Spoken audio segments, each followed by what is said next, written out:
Welcome back to the 6 Yard Line podcast. I'm Noel, and what a week it's been for Nottingham Forest. Start of the week, Anthony Elanga departs for Newcastle. Not a real surprise to a lot of Forest fans. I think most people kind of felt this move would probably happen. And I think in most Forest fans realized that they were probably going to lose one or two players this season. That was the start of the week. That was an easy one. That seemed to be fee agreed with the club. Player was, obviously happy. He's got some friends there, and Newcastle have been in that pursuit for a while, so I think he's probably had time to mull it over.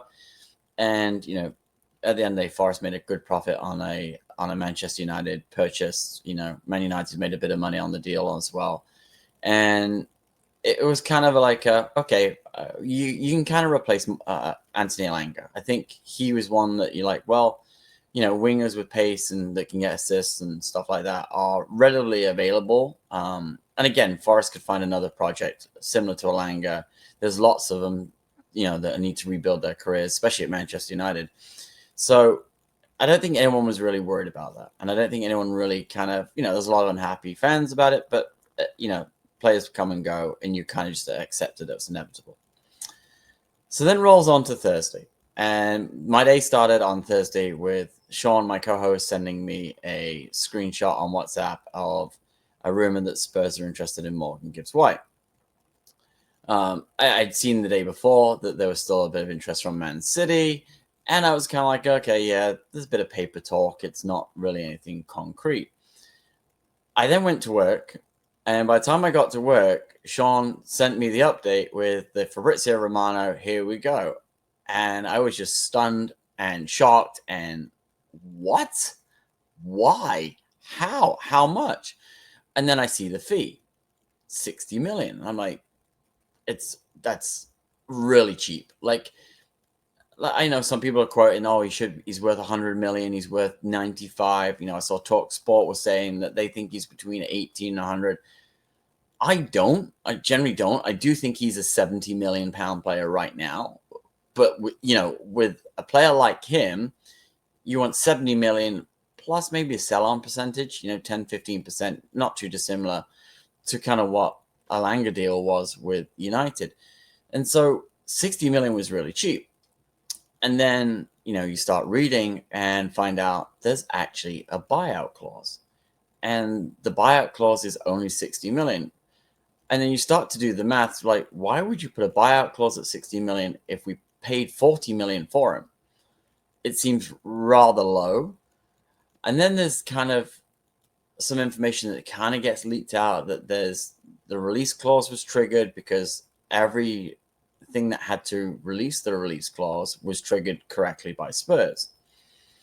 So then you get this is happening really fast. By Friday, there was already a medical booked. He was on his way. And you start to kind of go, wow, this went really fast. And then Forest are obviously doing their kit launch on Thursday. And so then there starts to be comments. And then, I was on Twitter and there was like the Forest kit release had Morgan Gibbs-White in it. And then somebody sent me a screenshot like half an hour later saying, hey, he's been removed and fast edited out of the Twitter post. And so you're like, okay, so this is happening, but why would the club do that if they knew that the player was leaving? Or like, it's a kit launch. Like, why would you have him in the artwork and stuff like that to post on your socials and all that kind of stuff? And then you kind of get the bombshell that Marinakis thinks Morgan Gibbs-White has been tapped up. And, we haven't seen a real good tapping up case since Ashley Cole in 2005. And for those of you, if you don't remember, Ashley Cole met with Jose Mourinho and his agent at someone's house, and he played for Arsenal at the time. And that was the last time it's really been proven in the Premier League, and that was 2005. So, you're talking 20 years ago. As a result, Chelsea got a 12-month. I think the agent got a 12 to 18-month ban. Chelsea got a fine. And it was really, that's the only one that's really been proved. There's been lots of other cases where, it's been suggested or people know it was happening, but it happens in the Premier League all the time. So where are we? So as of right now, Nottingham Forest have decided to contact the Premier League over what they feel is a tapping up allegation against Tottenham Hotspurs. The transfer is on hold. And I don't think anybody for 1 minute thinks that this transfer is not going to go through. I think it's going to go through. I think what this becomes to Forest is a little bit, it's twofold, really. I think it comes down to Forest want to get a little bit more money for Morgan Gibbs-White. And I think this might be the way of doing it. Because obviously, if there's been a breach of contract, and again, when everyone says breach of contract, if someone's disclosed that his release clause to Spurs, that's not really Spurs' fault. And I'm probably the last person in the world to defend Spurs, but if somebody's told you information, you're going to act on that information. And I think what will happen is, Forest could be, I think Forest are going to be difficult. I think they'll be very difficult with Spurs. And they're going to get their money. They're going to probably make Spurs pay a little bit more. And I think what the other part of what they really might do to really screw up Spurs, because they obviously can't stop the transaction, because I don't think the Premier League will block it. I don't think the Premier League will do much to Spurs. I think it'll be hard to prove.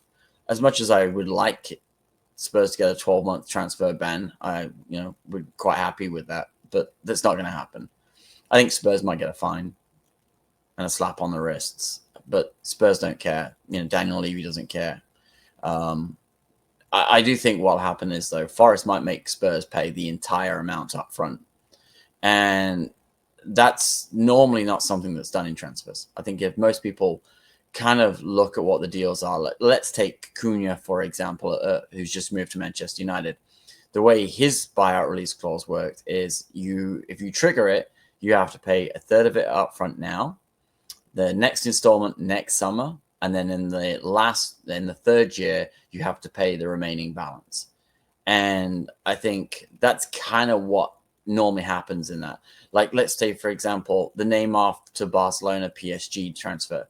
The buyout was 220 million euros, and it was all to be paid up front. So, PSG didn't want to do that. But at the end of the day, 2 weeks later, PSG wrote a check for 220 million. I think Forest will do it. I think Forest will say, look, okay, you've stole our player for a really good deal. You may have had inside information in doing it, but you're going to pay for him up front. And it's liquid cash to Forest, right? So I think Forest will try and haggle a few extra million out of Spurs. I think there might be some consequences into that for Spurs. Obviously, depends what the Premier League wants to do. I doubt the Premier League's got any teeth to do anything. We see how they are with FFP. So I doubt they're going to do very much on this. I think the other part of it, to me, from a Forest standpoint, is I do think this is a little bit of the club getting blindsided by Spurs and trying to save a little bit of face. But at the end of the day, as far as I'm concerned, look, Morgan Gibbs-White's gone. Anthony Elanga's gone. Forest have to get on with fixing Forest. And yeah, let's take Spurs. Let's take their money. Let's take it all up front. Let's, damage their ability to spend money in this window with having, if you take all their free cash, that helps. If you want to call that, or, some sort of compensation, for the issues, then so be it. But I think Forest have to get on with what Forest need to do for this off season. And, look, from the Morgan Gibbs-White standpoint, I think the Forest fans are just upset with him. Like, very much the way he wanted out of club. And I think from my understanding of what we were told, Forest actually, agreed to let him leave if the right offer came in, and it was the right club. And what I mean by the right club is they weren't going to stop him if Man City came in. They weren't going to stop him if Arsenal came in. They weren't going to stop him if, even Chelsea would come in, or, a club that's got Champions League football that, predominantly is always in and around the top 4 or 5.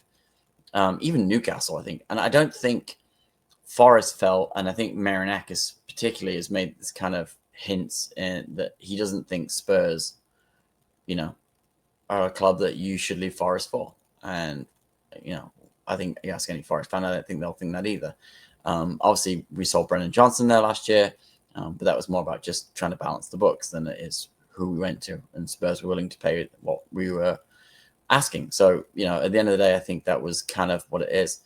But what does it do to Morgan Gibbs-White? Well, at the end of the day, Morgan Gibbs-White was in London, ready for his medical, wanted the move. He's off. He's gone. He's a captain of Forest. He's the heartbeat of Forest for the last 2 years. And what does it do to his legacy at Forest? Well, it kind of kills it, right? And it's kind of sad. And that's the part from me, I think, is the frustration. I'm a Morgan Gibbs-White fan. I don't sugarcoat it. I keep joking about this, but every time I put a player's name and number on my jersey, they leave within 6 months, no matter which club it is. So whether it's Toronto FC, whether it's Nottingham Forest, it just seems to happen. If anybody's out there wants a player to leave your team, just send me a shirt and I'll put his name on it, and they'll be gone within 6 months because I've got 6 in a row now. So I'm stopped going to put players' names on my shirt for number one. But I think if Gibbs-White will go to Spurs, that will be done. I think when he comes back to the City Ground, he might want to just be injured that week. I don't think it's going to be a very good atmosphere for him to come back into. I don't think it will be fun. And I think Forest fans feel betrayed by him. And, he did great for the club, but, there's a right way of leaving in anything we do, whether in any job or anything in life. There's a right way of going and a wrong way. And, people will always say, Forest always knew Morgan Gibbs-White was going to be a player that would use us to be a stepping stone to go to do bigger and better things. And I don't think people have an issue with that. But if you look at the way he left and look at the way how he's treated, even when he was at Wolves and how he left Wolves for us, you kind of know that's the player in what's going to happen. So it's sad. I don't only blame Morgan Gibbs-White. Personally, I actually blame Thomas Tuchel. I think Thomas Tuchel got into his head. That's just my opinion. I think Tuchel's noises about, the World Cup and you've got to play at a big team and you've got to be in the Champions League and you've got to be showing off your talents. And I just think at the end of the day, that's in his head. And I get it. The World Cup's coming. You want to be in the World Cup. You want to play that. And I do get that. I do understand that. But you're about to be either in the Conference League or the Europa League, whichever one is with Forest. You're going to give yourself a platform. And if Tuchel is so insistent that you have to play for a big club, then Tuchel's an idiot, which we all know. Tuchel's just a new version of Capello. He's clueless about what he's doing with England. England look terrible. They ain't winning the World Cup. Gibbs-White might go to the World Cup because he plays for Spurs. Good for him.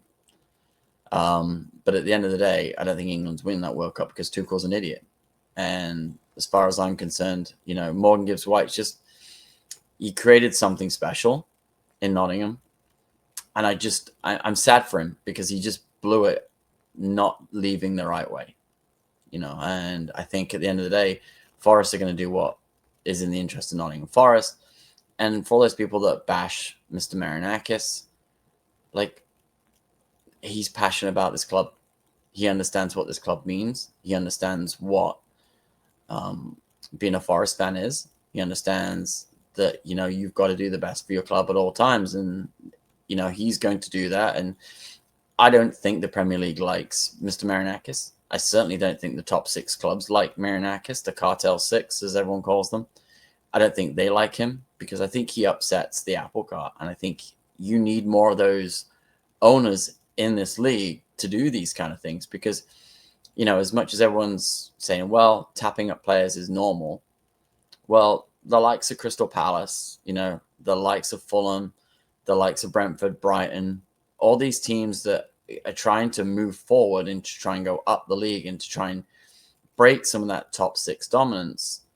This is a fight more for them because it means there's somebody that's willing to go against it. And we know FFP, PSR, whatever you want to call it, is geared around trying to protect the big 6. And it is. When you sit there looking at Spurs and Man United 16th and 17th in the league, don't have to sell players, got tons of money to spend on players, and teams like Bournemouth, for example, just got raided this summer. But they sell because they've got to balance the books. Whereas, United can lose billions of dollars every year, and because, FFP is designed to work with their model. And, is that on them? Who knows? It's also on the fact that the Premier League are completely useless in most things that they do. But at the end of the day, it's clubs like Forest will always have to buy and always have to sell until they're at the top of that mountain, and until they've got unlimited resources and a massive stadium to fund all the things that, currently teams like United, City, and Arsenal have, right? So, players will come and go, and I think that's part of the game.